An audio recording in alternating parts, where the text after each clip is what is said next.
Untuk menjadi negara maju, strategi pembangunan ekonomi Indonesia berbasis pada konsep Sumitonomics yang difokuskan pada 3 pilar utama. Pertama, Bapak, Ibu pimpinan beserta anggota Dewan yang kami hormati, Presiden menargetkan pertumbuhan ekonomi 8% dalam jangka menengah untuk membawa Indonesia menjadi negara maju. Negara yang berhasil naik kelas seperti Korea Selatan dan Singapura tumbuh rata-rata di atas 7,5% dalam 10 tahun sebelum menjadi negara maju. Tiongkok sebagai ekonomi terbesar setelah AS juga dapat menjadi benchmark. Dengan strategi yang tepat, ekonomi Tiongkok tumbuh tinggi, bahkan pernah melampaui 10% year on year selama periode 2003-2007 dan pada tahun 2010. Target ini tidak mudah, namun bukan berarti tidak bisa diwujudkan Indonesia. Sejarah menunjukkan sebelum krisis keuangan Asia tahun 1997-98, ekonomi Indonesia tumbuh rata-rata di atas 6%. Untuk menjadi negara maju, strategi pembangunan ekonomi Indonesia berbasis pada konsep Sumitonomics yang difokuskan pada 3 pilar utama. Pertama, pertumbuhan ekonomi yang tinggi.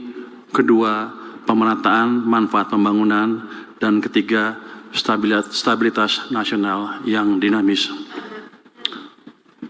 Untuk menjalankan 3 pilar tersebut, mesin-mesin pertumbuhan harus dihidupkan dan dipastikan berjalan selaras.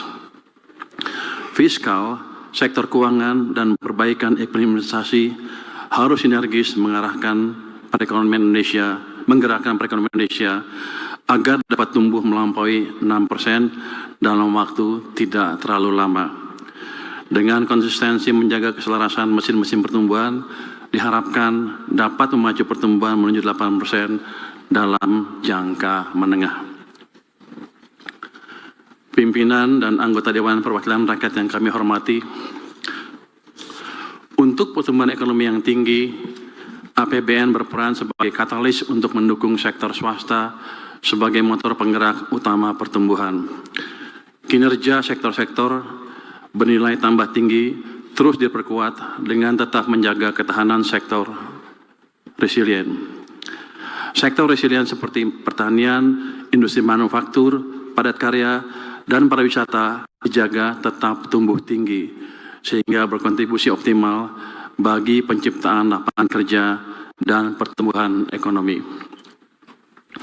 Dukungan APBN untuk hilirisasi sumber daya alam, salah satu contoh high value sector, terus dilakukan dan diperluas.